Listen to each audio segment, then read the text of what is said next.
बात करूँ यहाँ पे कि राजा महाराजा खड़े हैं, तो उनसे भैया कैसे आप बोला जाए लड़ना और उनसे जीतना नहीं लगता भैया टफ होगा? बिल्कुल टफ नहीं है। और यही सब मेरा प्रेरणा का माध्यम भी बना कि अगर मेरे पास कुछ ऐसा राजनीतिक पावर आता है, राजनीतिक शक्ति आता है, तो मैं निश्चित ही उन्हें कई प्रकार के योजनाओं से सेवा दे सकता हूं और उन्हें भरपूर लाभान्वित कर सकता हूं। मैं पूरे युवाओं के लिए, महिलाओं के लिए और मेरे जो युवा साथी हैं उनके लिए, क्षेत्र की जनता के लिए मेरे पास बिंदुवार कई प्रकार की योजनाएं हैं और मैं उन्हें विश्वास दिलाता हूं कि मेरे पास जो योजनाएं हैं उनके माध्यम से मेरे युवा साथी जो हैं उनको भरपूर आने वाले समय पे रोजगार के भी अवसर मिलेंगे। मेरे जो माताएं बहनें हैं, महिलाएं हैं, उन्हें मैं कई प्रकार की योजनाओं से उन्हें लाभान्वित करूंगा। उनके लिए मेरे पास बहुत सारी योजनाएं हैं, जैसे गृह उद्योग के माध्यम से, कुटीर उद्योग के माध्यम से, शासन की भी कई सारी योजनाएं हैं। मैं उनको बिल्कुल एक टीम बना के उनको लाभान्वित कराने का प्रयास करूंगा। अभी आपने देखा होगा कि किस तरह से चुनाव का माहौल चल रहा है और चुनाव के माहौल में हम आ चुके हैं त्रिस्तरीय पंचायत चुनाव में। आज हम बात करेंगे डीडीसी, बीडीसी और ग्राम पंचायत चुनाव को लेकर। आज हमारे बीच भाई साहब हैं जो लगातार करीबन मैं बात करूं 30 वर्षों से अपना सेवा देते आ रहे शंभू नारायण भैया जी हैं। हम इनसे जानने का प्रयास करेंगे कि आखिरकार किन किन बाधाओं को लेकर यह जा रहे हैं जनताओं के बीच। मैं बात करूं क्षेत्र क्रमांक 7 की शंभू नारायण भैया से मैं जानना चाहूंगा। भैया सबसे पहले स्वागत हमारे चैनल में। बहुत बहुत धन्यवाद भैया। भैया आपने इतने लंबे अरसों से गायत्री परिवार से आते हुए भी आपने नेतागिरी का रास्ता क्यों चुना? सबसे पहले मैं पूरे क्षेत्र की जनता को बहुत बहुत प्रणाम करता हूं। आपने सही सुना, मैं पूरे क्षेत्र में गायत्री परिवार का एक सक्रिय कार्यकर्ता के रूप में जाना जाता हूं।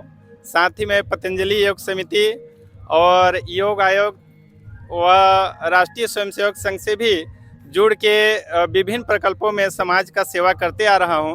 मेरा जैसा भी सामर्थ्य है उसके अनुसार मैं हमेशा समाज के बीच में रहकर सक्रियता पूर्वक अपना सेवा देता रहा हूं। आपने सही पूछा कि आप एक सामाजिक कार्यकर्ता होते हुए राजनीति में आने का कैसे विचार किया। मैं क्षेत्र की जो समस्याएं हैं, मैं जैसे सामाजिक कार्यों की वजह से ही पूरे क्षेत्र में लगभग दौरा करते रहता हूं। इस बीच मैंने पाया कि हमारे क्षेत्र की जनता बुनियादी सुविधाओं से काफ़ी ग्रसित तो है ही है। साथ में मेरे युवा साथियों को मैं देखा कि मेरे युवा साथी तरह तरह के परेशानियों से गुजर रहे हैं और मूलभूत सुविधाओं से वंचित हैं। उनको रोजगार का घोर अभाव है। लोग रोजगार के अभाव में ऐसे ऐसे कार्य कर रहे हैं जिसको मैं देख के दुखी हो जाता हूं। और मेरा क्षेत्र अभी जब पहले एससी सीट था और अचानक वो जनरल कैटेगरी में आया, तो मुझे भी लगा कि शायद मुझे एक ईश्वरीय प्रेरणा मिला और मेरे को लगा ईश्वर ने शायद मुझे ऐसा, मतलब अगर मैं राजनीति में आता हूं तो मुझे ऐसा अवसर दिया है ताकि मैं आके सक्रिय रूप से अपने समाज के बीच में रह सकूं। मैं पूरे समाज के लिए और मेरे युवा साथियों के लिए विशेषकर अच्छा से काम कर सकूं और न केवल बुनियादी सुविधाओं के लिए मैं काम करूं, अभी तो मैं बिल्कुल हाईटेक टाइप से काम करना चाहता हूं, क्योंकि मुझे पूरे क्षेत्र की जनता एक शिक्षित युवा के रूप में जानती है।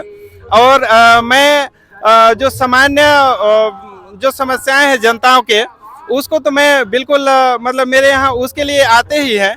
मैं उसको हाईटेक माध्यम से उन लोगों का सारा सेवा देना चाहता हूं और लोगों को लाभान्वित कराना चाहता हूं। भैया करीबन मैं बात करूँ 46,000 यहाँ पर वोटर हैं पूरे गांव को मिला के। करीबन 41 ग्राम पंचायत आते हैं आपके क्षेत्र में।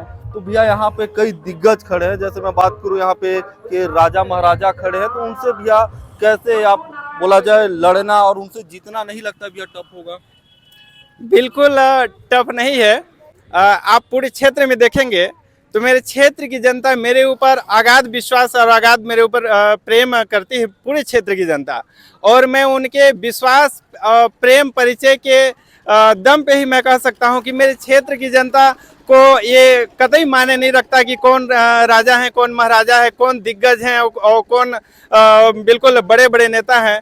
मेरे जैसे आम व्यक्ति को मेरे पूरे क्षेत्र की जनता इतना श्रद्धा और इतना प्रेम के साथ अपना रही है कि आप 17 तारीख के बाद आप देखेंगे परिणाम जब आएगा वो चौंकाने वाला रिजल्ट होगा। और मैं समझता हूं कि मेरे क्षेत्र की जनता एक तरफा मुझे सपोर्ट करेगी और मैं उसके लिए मेरे क्षेत्र की जनता को हाथ जोड़ के निवेदन भी करता हूं कि मेरे क्षेत्र की जनता आप मेरे ऊपर विश्वास करिए। मैं आपकी सेवा में दिन और रात 24 घंटे हमेशा हाजिर रहूंगा और मैं वो कार्य करके दिखाऊंगा जो सचमुच एक युवा शक्ति के रूप में मैं आप सबके बीच में एनी टाइम रहूंगा। और मैं विश्वास दिलाता हूं कि मैं हर सभी कार्य बिल्कुल अपना जो पुरुषार्थ है उसका एक समय आपके सेवा में लगा दूंगा और एक अनुकरणीय काम करके दिखाऊंगा। मैं अपने क्षेत्र के जनता को यह भी विश्वास दिलाता हूं कि मैं आपके सेवा से न केवल इस क्षेत्र में बल्कि मैं इस क्षेत्र को पूरे प्रदेश में एक अच्छा परिचय दिलाने का प्रयास करूंगा। भैया मैं बात करूं आपकी राजनीतिक करियर को लेकर, तो आपने भैया कब से राजनीतिक में आए हैं और राजनीति की ये पहली बार है या इससे पहले भी किसी पद पे रह चुके हैं? जैसा मैंने पहले बताया, मुझे पूरे क्षेत्र की जनता एक सामाजिक कार्यकर्ता के रूप में जानती है। मैं बाल्यकाल से ही गायत्री परिवार के माध्यम से सामाजिक कार्यों में मैं जुड़ा और मैं सतत अपने समाज के बीच में रहा। इसके साथ ही मैं राष्ट्रीय स्वयंसेवक से जो अपना संगठन है उसके माध्यम से मैं समाज की विभिन्न सेवाओं के प्रकल्पों में मैं हमेशा सक्रिय रहा। इसके साथ ही मुझे पतंजलि योग समिति के माध्यम से पूरे युवाओं के बीच में रहने का मौका मिला, पूरे समाज के बीच में रहने का मौका मिला। मैं योग और आयुर्वेद के लिए अच्छे से मैं काम किया और उसको मैं बारीकी से देखा कि किस प्रकार योग को अपनाकर, आयुर्वेद को अपनाकर पूरे जनता, पूरा देश के जो लोग हैं वो बिल्कुल स्वास्थ्य को अपना सकते हैं और निरोग जीवन रह सकते हैं।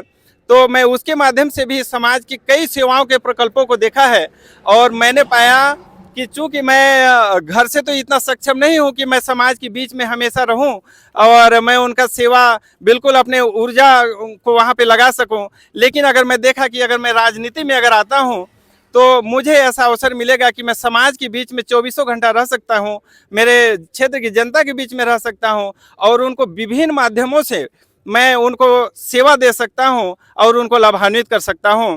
तो मेरा जो राजनीति की ओर जो झुकाव है वो मेरे सामाजिक कार्यों की वजह से है और लोगों का मेरे ऊपर जो विश्वास है, मतलब ऐसे कार्य होता है जिसके लिए मुझसे मेरे क्षेत्र की जनता संपर्क करती है।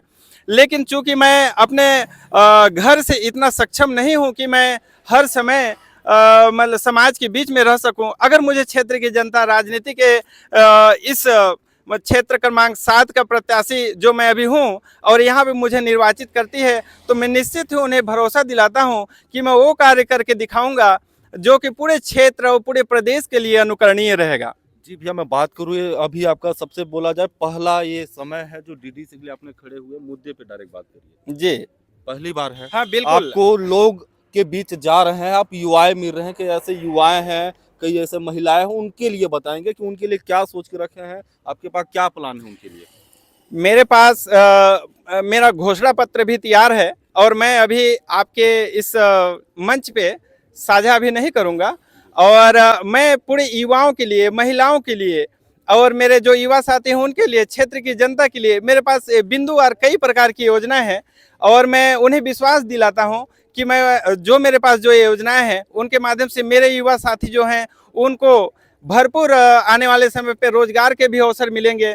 मेरे जो माताएं बहनें हैं, महिलाएं हैं, उन्हें मैं कई प्रकार की योजनाओं से उन्हें लाभान्वित करूंगा। उनके लिए मेरे पास बहुत सारी योजनाएं हैं, जैसे गृह उद्योग के माध्यम से, कुटीर उद्योग के माध्यम से, शासन की भी कई सारी योजनाएं हैं। मैं उनको बिल्कुल एक टीम बना के उनको लाभान्वित कराने का प्रयास करूंगा। मेरे क्षेत्र की महिलाएं, मेरा एक सेवा केंद्र भी है भैया थान में, मेरा दुकान है। मैं पिछले 14 साल से उस दुकान के माध्यम से भी सीधे समाज के लिए मैं डायरेक्ट संपर्क में हूँ और वहाँ पे भी मेरे शॉप में भी मेरे पूरे क्षेत्र की जनता, केवल क्षेत्र क्रमांक 7 ही नहीं अपितु पूरे मतलब भैयाथन ब्लॉक और ओड़गी ब्लॉक के सारे जनता मेरे साथ सीधे रूप से संपर्क में है और वो मेरे पास सहयोग के लिए आते हैं और मैं अपने स्तर पे जितना मेरा अभी सामर्थ्य है उन्हें मैं सहयोग देता हूँ। और यही सब मेरा प्रेरणा का माध्यम भी बना कि अगर मेरे पास कुछ ऐसा राजनीतिक पावर आता है, राजनीतिक शक्ति आता है, तो मैं निश्चित ही उन्हें कई प्रकार के योजनाओं से सेवा दे सकता हूँ और उन्हें भरपूर लाभान्वित कर सकता हूँ। देखा, जैसा कि आपने सुना, राजनीतिक पावर हर इंसान के लिए, बोला जाए ऐसे प्रतिनिधि या जनप्रतिनिधि होते हैं उनके लिए जरूरत होता है, उनके कामों के लिए, उनके विकास के लिए जरूरत इसलिए हो जाता है कहीं ना कहीं राजनीतिक पकड़ बोला जाए या जनता का जो चुनाव होता है, जनता तय करती है कि उस सिंहासन पे किसे बैठाना है। तो मैं चाहूंगा 17 फरवरी मतदान दिवस है, 17 फरवरी को भारी से भारी मतों से मतदान करें और मतदान अपने हक का, गुप्त मतदान होता है, और अपना मतदान करके एक योग्य उम्मीदवार लाएं। तभी योग्य उम्मीदवार जब उस शासन के उस कुर्सी पे बैठेगा तभी कहीं ना कहीं जाकर क्षेत्र का नहीं पूरे गांव का विकास होगा। कवरेज को ज्यादा शेयर करें और कमेंट करना ना भूले कि भाई साहब का कैसा प्रयास है, ये भी कमेंट करके बताएं। तब तक के लिए जय हिंद।